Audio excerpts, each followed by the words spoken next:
So the first story I'd like to talk about is about Michael Bloomberg. I know most of you probably know Michael Bloomberg, or at least you know of his system, Bloomberg. He's a very modest guy. He named the company after himself. But about 40 years ago, Michael was in the same position that you guys are in. He was starting off his career and was looking for the best job that he could get. So he decided to become an investment banker.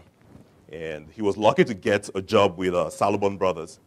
Back then, Salomon Brothers was a bulge bracket investment company. And right off the bat, he knew he wasn't necessarily the smartest guy in the room, but he knew if he worked hard and essentially impressed his boss, that he was going to succeed. So like JJ talked about, he came in every day. He was the first in, last out, and it worked out. He became a partner in Salomon Brothers. He became head of equities trading.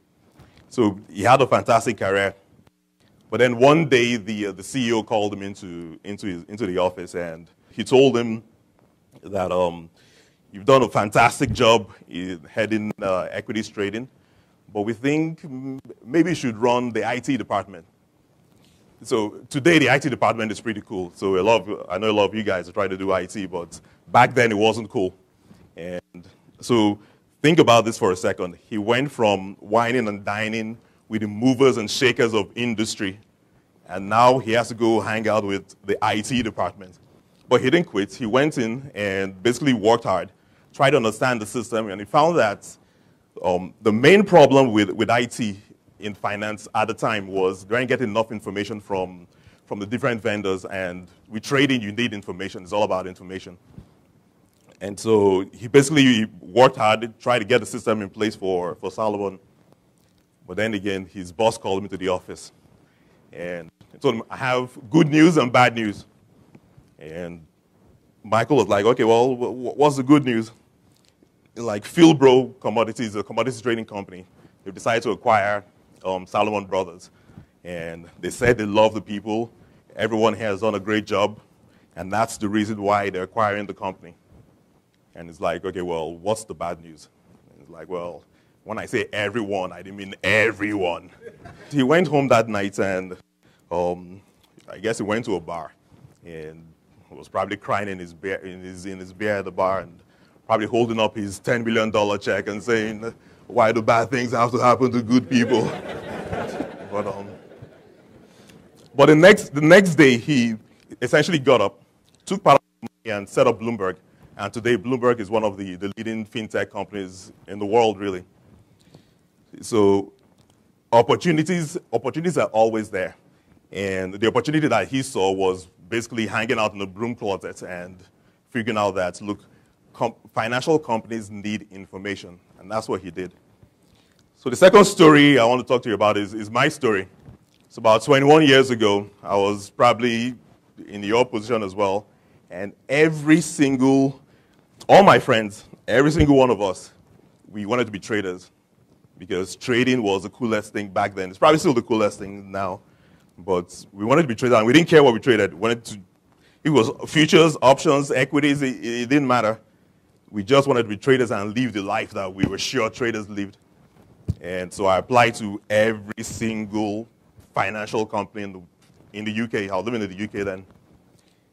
I probably would send my resume to like a payday loan company because it had finance in the name. But I didn't get a response. I didn't get any positive response. I did get a couple of thanks for sending your resume to us. We'll put it in the database, and should there be a match? I don't know if you guys have figured that out. That's probably a polite way of companies saying no. But after a while, when I was hungry, I went to go get a job as a software developer. Eventually, I got a job Citadel Investment Group. I don't know if you guys are aware of Citadel Investment. It's a hedge fund in Chicago. It's one of the biggest ones in the world, actually.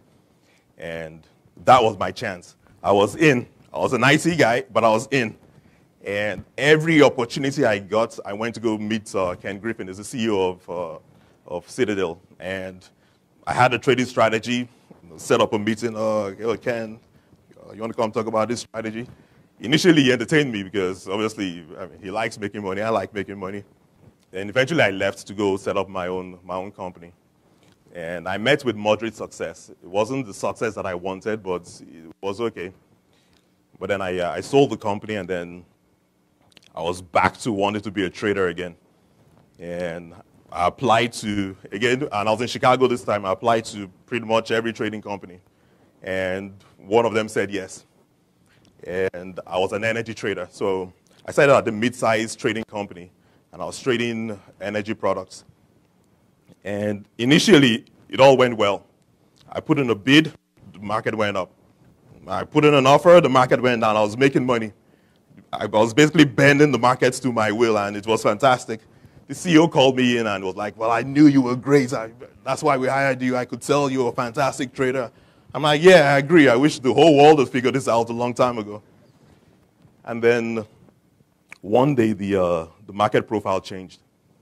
I put in a bid, it went down. I put in an offer, it goes up. And I just kept losing money, nonstop, weeks on end. And so the CEO called me to his office. And again, it's not a promotion. He basically said, you know, your trading is it's not going so great. But you're great at IT, so we're moving you to the IT department. And I'm like, look, all my life I wanted to be a trader. This is really what I want to do. And he was like, well, look, we have issues with the risk management system, and we can't figure it out. We think you can figure it out. And I was thinking, well, I'm trying to figure out trading.